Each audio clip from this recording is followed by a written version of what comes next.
आइए दोस्तों, आज हम एनसीईआरटी और सीबीएसई क्लास 9th हिंदी क्षितिज के चौथे पार्ट यानी कि सांवले सपनों की याद पूरे पार्ट को समझेंगे। साथ में इसके जितने भी क्वेश्चन आंसर हैं उन सभी को डिस्कस करेंगे ताकि एग्ज़ाम में आपके पूरे मार्क्स आए। तो चलिए भाई शुरू करें। इससे पहले मेरे बारे में जान लो, मैं हूँ आपका जाना पहचाना आशीष सर। वीडियो को यार लाइक अभी कर लेना, मुझे पता है बाद में आप भूल जाते हैं, और वीडियो आपको पसंद तो आने ही वाला है। और यस, चैनल को नीचे लाल बटन दबाकर सब्सक्राइब कर लेना, क्योंकि यहाँ पर आपको सिर्फ पढ़ाई नहीं बल्कि सारी नई एजुकेशनल अपडेट भी आपको लगातार मिलती रहती है। सबसे पहले हम चैप्टर को समझते हैं। सांवले सपनों की याद पाठ जाविर हुसैन द्वारा रचित प्रसिद्ध पक्षी विज्ञानी सालिम अली के जीवन की घटनाओं पर आधारित एक संस्मरण है। सबसे पहली बात, ये जाविर हुसैन जी ने लिखी है। दूसरी बात, ये सालिम अली के ऊपर लिखी गई है, सालिम अली की याद में लिखी है, इसलिए ये एक संस्मरण है। संस्मरण का मतलब होता है स्मरण करना, है ना। तो किसी की याद में है, सालिम अली की। तो कई बार सवाल आ जाता है कि भाई जो जाविर हुसैन जी द्वारा लिखा गया सांवले सपनों की याद है वो किसकी याद में है, तो ये है सालिम अली की याद में। लेखक ने सालिम अली की मृत्यु के बाद अपने दुख को इस पाठ में कलमबद्ध किया है। ये सिर्फ याद में ही नहीं बल्कि अपने दुख को प्रकट किया है जाविर हुसैन जी ने सालिम अली की मृत्यु के बाद। इसमें सालिम अली के जीवन, उनकी सादगी और लगन का सुंदर चित्रण किया। क्या है इस पाठ में? सबसे पहले तो सालिम अली का पूरा जीवन के बारे में, उनकी सादगी, कितना सिंपल थे सालिम अली, और लगन था उनके अंदर, है ना। तो ये तीनों चीज़ें यहाँ पर बताया गया है। जून 1987 यानी कि 1987 में जब सालिम अली की डेथ हुई, मृत्यु हुई, तब ऐसा लगा मानो सुनहरे परिंदों के खूबसूरत पंखों पर सवार सांवले सपनों का एक हुजूम मौत की खामोश वादी की ओर अग्रसर है, और इस हुजूम में आगे आगे अपने अंतिम सफ़र पर सालिम अली जा रहे हैं। 1987 में क्या हुआ कि सालिम अली की डेथ हो गई, और ऐसा लगा कि बड़ी भीड़ जो मौत की तरफ जा रही है। और सिंपल सी बात है भाई, मौत की तरफ भीड़ तो हमेशा जाती रहती है। कोई आज गया, कोई कल गया, कोई परसों गया, तो ये भीड़ तो चलती रहती है। लेकिन इस बार इस भीड़ में सबसे आगे कौन है? सालिम अली। सिंपल सी बात है, उनकी डेथ की कहानी को भी इस तरह मार्मिक ढंग से प्रस्तुत किया है ना। नॉर्मली हम किसी को भी कहें कि भाई वो मर गया तो थोड़ा सा अजीब सा लगता है, लेकिन वर्णन भी मरने का, ऐसा वर्णन थोड़ा सा याद में, मतलब दुख को प्रकट करता है। लेकिन यह सफ़र पिछले तमाम सफ़रों से भिन्न है। और भी पहले सफ़र किए होंगे सालिम अली ने, आपने भी सफ़र किए होंगे, कभी गांव का सफ़र, कभी पिकनिक का सफ़र, कभी दोस्तों के साथ घूमने का सफ़र, है ना। लेकिन बाकी सफ़र में क्या होता है, आप जाते हैं और वापस घर आ जाते हैं, है ना। इस सफ़र में क्या होगा, सालिम अली जाएंगे लेकिन अब वापस नहीं आएंगे। भीड़ भाड़ की ज़िंदगी और तनाव के माहौल से मुक्त होकर वे उस वन पक्षी के समान प्रकृति में विलीन होने जा रहे हैं जो अपने जीवन का अंतिम गीत गाकर सदा के लिए खामोश हो गया है। क्योंकि सालिम अली हमेशा पक्षियों के साथ रहते, उनकी यादों में, उनकी केयर करने में रहते। ऐसा लगता है कि एक ऐसा पक्षी है जो बस अब सालिम अली जो उस पक्षी के, सांवले पक्षी के ऊपर सवार हो रहे और अपनी अंतिम यात्रा को तय कर गए हैं, यानी कि वो मर चुके हैं। जैसे मौत की गोद में गए हुए पक्षी को अब कोई अपना जीवन नहीं दे सकता, है ना। जो भाई मर चुका है उसे वापस बुलाना संभव नहीं है। तो सालिम अली की भी डेथ हो गई है, अब उन्हें वापस बुलाना बहुत मुश्किल है। जो पक्षी मर जाए उसे कहें कि गाना जो गा ले, तो ऐसा संभव नहीं है। सालिम अली पक्षियों की मधुर आवाज़ सुनकर झूम उठते थे। लेखक कहता है कि न मालूम कृष्ण ने वृंदावन में कब रासलीला रची थी और गोपियों को अपनी शरारतों का निशाना बनाया था। सालिम अली की तुलना यहाँ पर कृष्ण से करते हैं। कृष्ण जो कि गोकुल में रहते थे, ना जाने कृष्ण ने वृंदावन में कब जन्म लिया, कब रासलीला रची, कब गोपियों के साथ उन्होंने शरारत किए होंगे, कभी मटकी फोड़ना, कभी कपड़े छुपाना, कभी बांसुरी बजाना, है ना, कब माखन भरे भांडे फोड़े होंगे, दूध छाछ पिया था, कब कुंजों में विश्राम किया था, और कब अपनी बंसी की सुंदर तान से वृंदावन को संगीतमय कर दिया था। लेकिन आज भी वृंदावन में कृष्ण की बांसुरी का जादू भरा हुआ है। पता नहीं कब की बात है, कृष्ण जन्मे थे, उन्होंने बांसुरी बजाई थी, दही, है ना, माखन चुराया था, बर्तन फोड़े थे, गोपियों के साथ रासलीला रची थी, बांसुरी बजाई थी। ये सारा का सारा खेल, कब उन्होंने गैया चराई होंगी, ये सारा का सारा ना जाने कब की बात है। लेकिन आज भी जो लोग कृष्ण से जुड़े हैं, वो कृष्ण को आज भी वृंदावन में महसूस करते हैं, फील करते हैं। ऐसा लगता है जैसे कृष्ण कभी गए ही नहीं, उनकी डेथ हुई ही नहीं, है ना। आज भी कृष्णा जो वृंदावन में आज भी है, ऐसा लोगों को लगता है जितने कृष्ण से जुड़े हैं। सेम यहाँ पर जो सालिम अली है उनके बारे में भी कहा है कि वो मर तो गए, लेकिन लगता नहीं है कि सालिम अली की डेथ हुई हो। तो थोड़ा सा सालिम अली के बारे में बताते हैं कि भाई लेखक सालिम अली के जीवन पर प्रकाश डालते हुए बताते हैं कि वह कमज़ोर काया वाला व्यक्ति, बड़े दुबले पतले, अब भाई 100 वर्ष के करीब हो रहे हैं, तो यार 100 साल में तो खाली तो दिखेंगे नहीं ना, दुबले पतले हो गए थे। शायद उनकी बीमारी, उनकी जो डेथ हुई थी वो कैंसर की बीमारी से हुई थी, है ना। तो 100 साल की एज में दुबले पतले काया वाले, शरीर वाले, जो कैंसर से उनकी डेथ हुई, वे जीवन के अंतिम क्षणों तक पक्षियों की खोज में लगे रहते थे। अंतिम समय में भी वो पक्षियों की ही खोज में, उन्हें खोजना, उनकी केयर करना, उनकी हिफाजत और सेवा में लगे रहे। उन जैसा बर्ड वाचर शायद ही कोई होगा। ये बर्ड वाचर क्या है? बर्ड मतलब होता है पक्षी, वाचर मतलब होता है जो उनकी केयर करता है, देखभाल करता है, जो उन्हीं के साथ रहता है ना। तो बर्ड वाचर का सिंपल सा मतलब है जो पक्षी प्रेमी हो, जो पक्षियों की केयर करे, जो पक्षियों का ध्यान रखे, जो पक्षियों के बारे में जाने, ओवरऑल पक्षियों के आसपास घूमने मंडराने वाला व्यक्ति बर्ड वाचर। कौन? सालिम अली। ओके, तो बर्ड वाचर कोई ना होगा, वे सदा प्रकृति को हंसती खेलती रहस्य भरी दुनिया अपने आसपास देखते।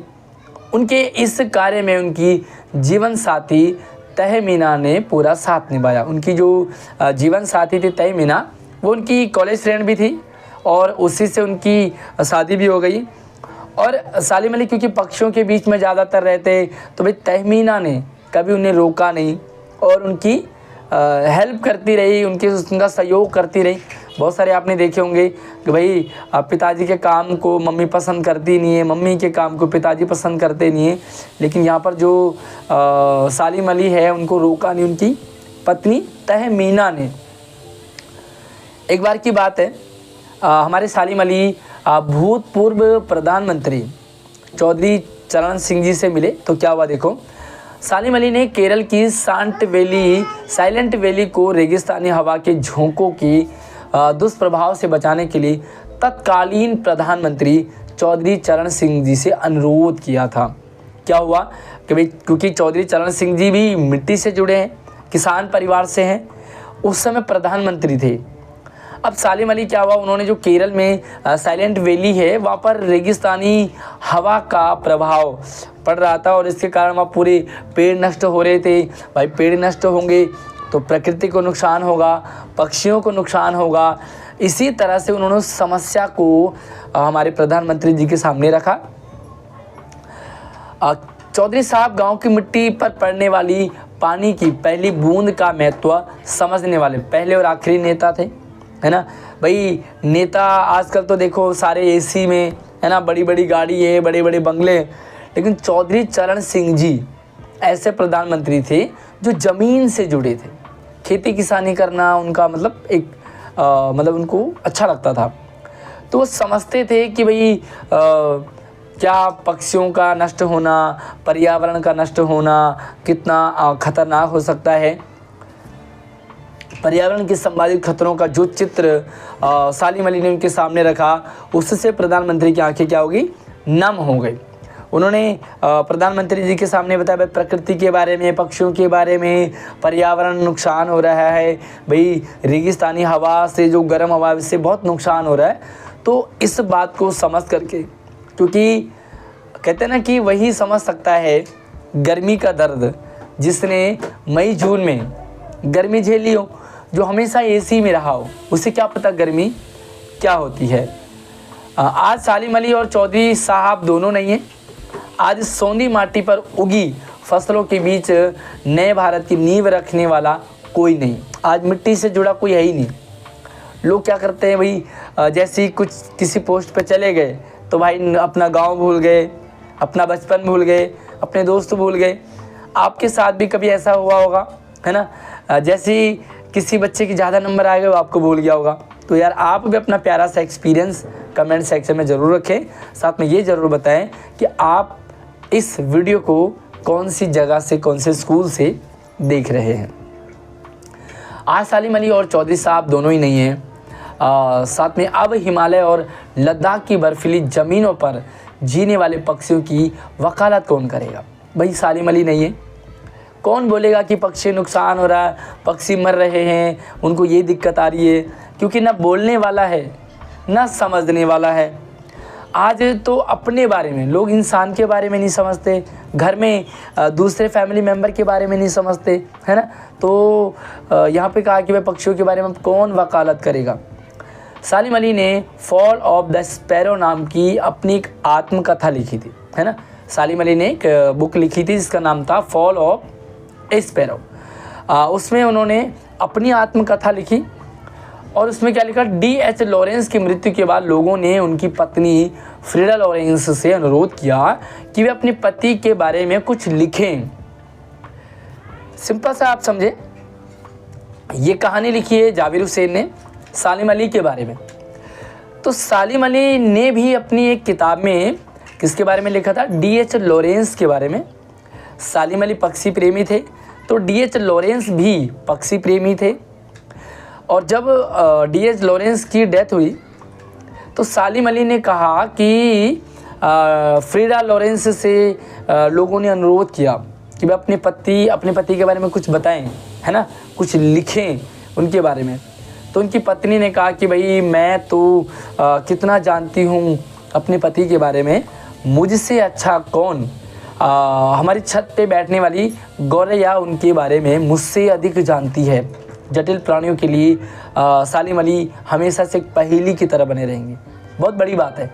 उन्होंने क्यों कहा कि मुझसे मत पूछो, मेरे छत में बैठी गौरैया से पूछो, क्योंकि जो सालिम अली है उन्हीं की तरह D.H. लॉरेंस भी पक्षियों के साथ रहना, पक्षियों के साथ टाइम स्पेंड करना, उनकी देखभाल करना, ये सारा काम करते थे। तो एक गौरैया के साथ वो ज़्यादा रहते थे।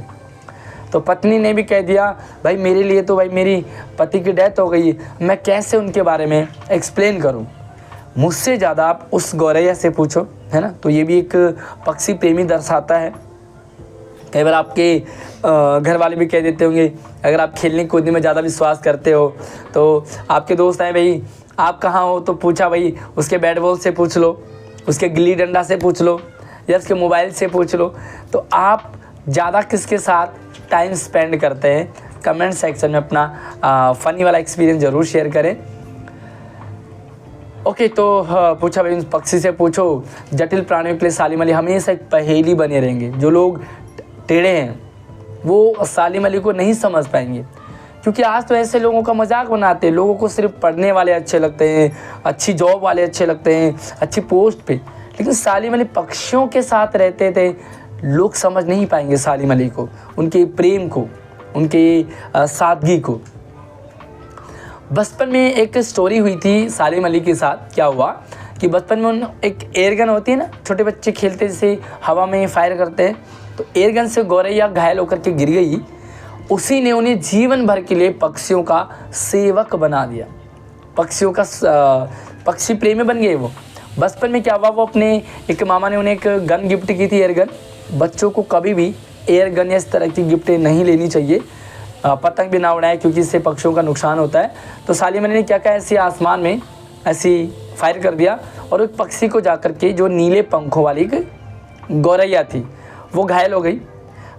तो उसे तड़पता हुआ देख करके सालिम अली उससे लिपट गए, उसे घर लाए, उसकी मरहम पट्टी करी, उसकी सेवा करी, उसको दाना पानी सब देना। तभी से उनकी दिनचर्या बदल गई और वो क्या, पक्षी प्रेमी बन गए। और वो एयर गन उन्होंने तोड़ दिया होगा ना, वो जीवन भर के लिए पक्षियों का सेवक बन गए। और वे लॉरेंस की तरह लंबी दूरबीन लटकाए। हमेशा उनके पास क्या होता था, एक दूरबीन होती थी जिससे पक्षियों को ही देखा करते थे, अपने गले में लटकाए रखते थे, जगह जगह पक्षियों की तलाश करते रहे, अपने खोजपूर्ण नतीजे अपनी रचनाओं के द्वारा देते रहे। लेखक की आँखें उनके जाने से भीग गई हैं। मतलब आज भी जब हमारे बीच में कोई हमारा सबसे ख़ास और सबसे यादगार इंसान ना रहे तो उनकी याद में कुछ इसी तरह से हालत हो जाती है जैसे लेखक जावेद हुसैन की सालिम अली की याद में हुआ था। आई होप आपको पूरा चैप्टर समझ आ गया होगा। तो चलिए इसके कुछ क्वेश्चन आंसर हैं, मुझे उम्मीद है कि आप इनके आंसर खुद ही दे पाओगे। पहला सवाल है, किस घटना ने सालिम अली के जीवन की दिशा बदल दी और उन्हें पक्षी प्रेमी बना दिया? तो अभी तो सुना हमने, है ना। वे एक बार क्या हुआ, बचपन में सालिम अली एयरगन से चला रहे थे और एक गौरैया जो है नीले पंखों वाली, वो घायल हो गई। इस घटना ने सालिम अली के जीवन को बदल दिया। वो गौरैया को लाए घर पे, मरहम पट्टी करी, सेवा करी, देखभाल करी और बस पक्षियों के ही साथ उनका पूरा जीवन बीता। उनकी रुचि पूरे संसार में पक्षी संसार की ओर उनका मतलब पूरा ही बदल गया और वे क्या बन गए, पक्षी प्रेमी बन गए। दूसरा सवाल भी बड़ा सिंपल सा है, सालिम अली ने पूर्व प्रधानमंत्री हमारे जो चौधरी चरण सिंह जी हैं, उनके सामने पर्यावरण से संबंधित किन संभावित खतरों का चित्र खींचा होगा कि प्रधानमंत्री जी की आंखें नम हो गई? तो ये भी मैंने आपको क्लियर कर दिया है। सालिम अली ने पूर्व प्रधानमंत्री चौधरी चरण सिंह जी के सामने रेगिस्तानी हवा के गर्म झोंकों से जो केरल में साइलेंट वैली है उस पर गलत प्रभाव पड़ रहा है, वहाँ की प्रकृति, पर्यावरण, पेड़ पौधे और भाई डेफिनेटली इंसानों पे भी फ़र्क पड़ेगा। तो उन्होंने उस खतरे को बताया है। प्रकृति के प्रति इतना प्रेम, पक्षियों के प्रति प्रेम, पेड़ पौधों के प्रति प्रेम देख करके शायद हमारे प्रधानमंत्री जी नम हो गए। आजकल की बात होती तो लोग मजाक बनाते हैं ना, आजकल तो हर कोई अपने बारे में सोचता, बस मेरा पेट भर जाए, है ना, अपना काम बनता। तो क्या कहते हैं उसके बाद, मुझे तो नहीं पता भाई, जिसको पता कमेंट सेक्शन में ज़रूर बताना। तीसरा सवाल है, लॉरेंस की पत्नी फ्रीडा ने ऐसा क्यों कहा कि मेरी छत पे बैठने वाली गौरैया लॉरेंस के बारे में मुझसे ज़्यादा ढेर सारी बातें जानती है? क्यों कहा, तो ये भी आई होप आप इसका आंसर दे पाओगे क्योंकि हम पूरा चैप्टर पढ़ चुके हैं। चलिए देखते हैं। लॉरेंस की पत्नी फ्रीडा जानती थी कि लॉरेंस को गौरैया से बहुत प्रेम था। सिर्फ गौरैया से ही नहीं, पक्षियों से बहुत प्रेम था। और वो गौरैया मतलब लॉरेंस के साथ ज़्यादा रहती थी या लॉरेंस गौरैया के साथ ज़्यादा रहते थे? गौरैया भी उनके साथ अंतरंग साथी जैसा व्यवहार करती थी। उनके इसी पक्षी प्रेम को बताने के लिए ही उन्होंने शायद ऐसा कहा कि भाई वो पक्षियों के बहुत ज़्यादा प्रेमी थे। अब यहाँ पर आशय स्पष्ट करना कई बार एग्जाम में आ जाता है। वो लॉरेंस की तरह नैसर्गिक ज़िंदगी का प्रतिरूप बन गए। एक लाइन है जो हमारे सालिम अली हैं, वो लॉरेंस की तरह ही प्रकृति प्रेमी बन गए, नैसर्गिक ज़िंदगी का। तो जैसे D.H. लॉरेंस सेम वैसी ही सालिम अली, है ना। तो दोनों भाई इक्वल थे, पक्षी प्रेमी थे, प्रकृति प्रेमी थे। तो लिख सकते हैं हम लॉरेंस बनावट से दूर रह करके प्राकृतिक जीवन जीते थे। ऐसे ही हमारे सालिम अली भी बनावटी दूर और पक्षियों के साथ ज़्यादा रहते, प्रकृति के साथ। प्रकृति से प्रेम करते हुए उसकी रक्षा के लिए चिंतित रहते। हमेशा पेड़ों की बातें, प्रकृति की बातें, पर्यावरण की बातें, पक्षियों की बातें, जीव जंतुओं की बातें लॉरेंस भी और सालिम अली भी। इसी तरह सालिम अली ने भी प्रकृति की सुरक्षा देखभाल के लिए प्रयास करते हुए अपना सीधा साधा जीवन जो है उन्होंने व्यतीत किया। दूसरा प्रश्न है, कोई अपने जिस्म की हरारत और दिल की धड़कन देकर भी उसे लौटाना चाहे तो वह पक्षी अब सपनों के गीत दोबारा कैसे गाएगा? तो भाई आई होप आपको ये भी सवाल क्लियर हो गया होगा। भाई मौत जो है ना, मृत्यु वो अटल है, उसे रोका नहीं जा सकता। मृत्यु ऐसा सत्य है, छोटे मोटे घाव, फोड़े, फुंसी, बीमारियां डॉक्टर दूर कर देता है, बट अंतिम समय जब आता है तो उसे कोई नहीं रोक सकता, जिसके प्रभाव स्वरूप मनुष्य सांसारिकता से दूर होकर के चिर निद्रा और विश्राम प्राप्त कर लेता है ना। और हंसना गाना चलना फिरना, उसका हंसना गाना चलना फिरना सब बंद हो जाता है। भाई जब डेथ हो जाती है तो हंसना खेलना गाना खाना पीना उठना बैठना सब बंद हो जाता है। पक्षियों के साथ मतलब जो जीवन है वो नहीं हो पाता। मौत की गोद में विश्राम कर रहे सालिम अली की भी यही स्थिति थी। अब उन्हें किसी तरह से पहले जैसी अवस्था में कैसे लाएंगे भाई? जो पक्षी मर चुका है वो कैसे गाना गाएगा? तो इसी तरह से जो सालिम अली जा चुके हैं वो दोबारा उन्हें कोई अपनी धड़कन देना चाहे, कोई अपनी ज़िंदगी देना चाहे तो उन्हें वापस नहीं बुला सकता। ओके, एक सवाल यहाँ पर जो आया है वो इस समरी में तो क्लियर नहीं हुआ, लेकिन हाँ चैप्टर में ये सवाल क्लियर होना चाहिए। सालिम अली प्रकृति की दुनिया में एक टापू बनने की बजाय अथाह सागर बनकर उभरे थे। टापू का मतलब होता है एक छोटा सा हिस्सा, मान लीजिए पूरा चारों तरफ से समुद्र है, उसे घिरा हुआ छोटा सा टुकड़ा उसे टापू कहते हैं, है ना। और समुद्र तो समुद्र है। तो सालिम अली प्रकृति की दुनिया में टापू नहीं है, बल्कि क्या पूरा ही समुद्र है। तो ये आप समझ चुके होंगे कि वो प्रकृति से इतना प्रेम करते थे कि उन्हें हम प्रकृति का छोटा रूप नहीं बल्कि उन्हें हम बड़ा मतलब पूरी प्रकृति ही कह सकते हैं। टापू समुद्र में ऊपर हुआ छोटा सा भूभाग होता है, छोटा सा खाली स्पेस होता है, जबकि सागर अत्यंत विशाल और विस्तृत होता है। सालिम अली भी प्रकृति की और पक्षियों के बारे में थोड़ी सी जानकारी से संतुष्ट होने वाले नहीं थे। प्रकृति के बारे में हर एक चीज़ जाननी है, पक्षियों के बारे में सारी नॉलेज उन्हें होनी है, और वो लेते थे। तो जिस बंदे के पास प्रकृति की नॉलेज हो, पेड़ पौधों की नॉलेज हो, तो वो टापू होगा या समुद्र होगा, है ना। तो इनके बारे में असीमित ज्ञान प्राप्त करके अथाह सागर सा बन जाना चाहते हैं। इस पाठ के आधार पे लेखक की भाषा शैली बताइए। तो हालांकि ऐसे जो सवाल है वो एग्ज़ाम में कम आते हैं, बट फिर भी समझ लेते हैं। पाठ के आधार पे भाषा शैली तो मैंने शॉर्ट में यहाँ पर लिख दिया, 4 पॉइंट बताने के लिए कहा था।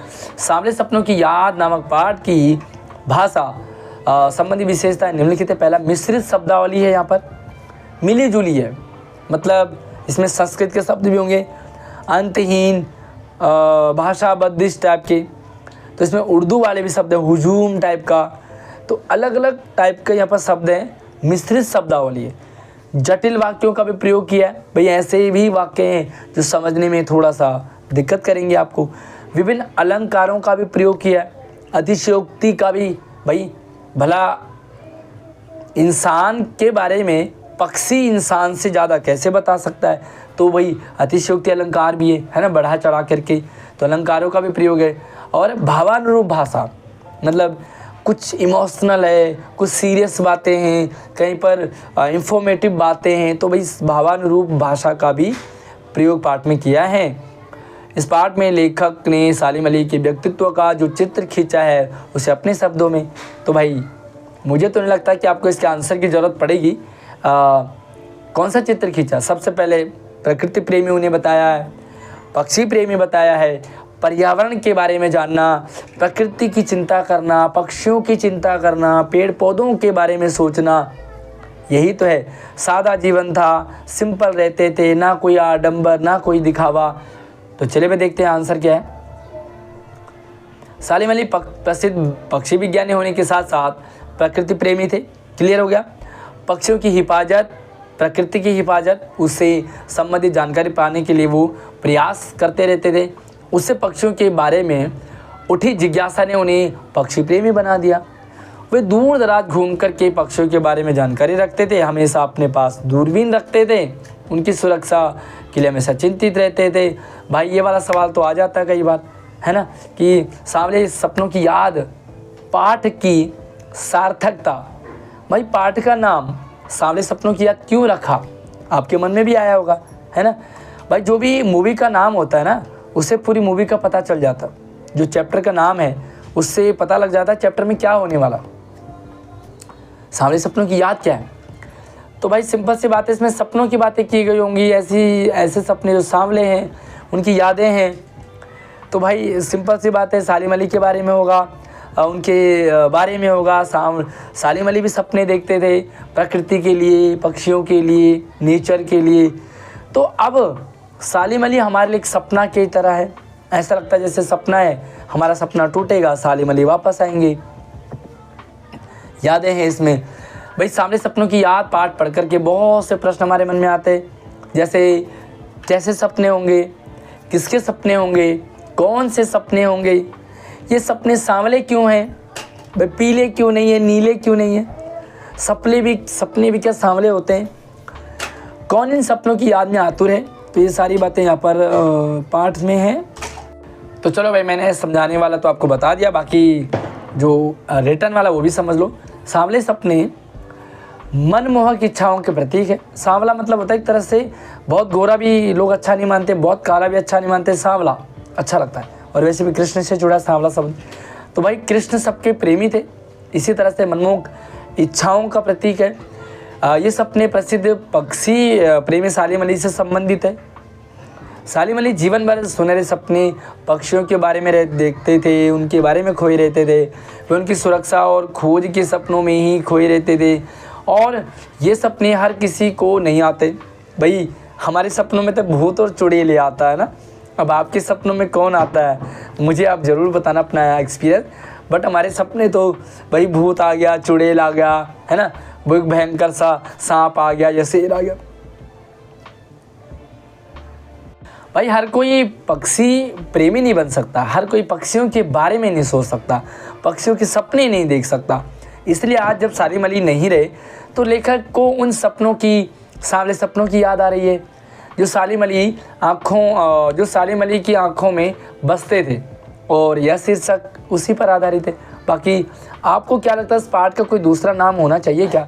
कमेंट सेक्शन में यार अपने प्यारे प्यारे से ओपिनियन ज़रूर रखते रहे। उम्मीद है आपको भाई पाठ समझ में आया होगा, इसके क्वेश्चन समझ में आए होंगे। बाकी वीडियो संबंधी अपनी प्यारी सी प्रतिक्रिया आप कमेंट सेक्शन में ज़रूर रखें। वीडियो अगर आपने लाइक कर दिया है तो ठीक है, इसे शेयरिंग करें, और अगर आपने लाइक नहीं किया तो भाई प्लीज़ लाइक ज़रूर करें, अपने दोस्तों को शेयरिंग करें, और चैनल को सब्सक्राइब कर लें, क्योंकि यहाँ पर सिर्फ पाठें नहीं पढ़ाई जाती है भाई, आपको सारी नई एजुकेशन अपडेट भी मिलती है। अगली वीडियो में मिलती है, तब तक आप अपना ख्याल रखिए। जय हिंद।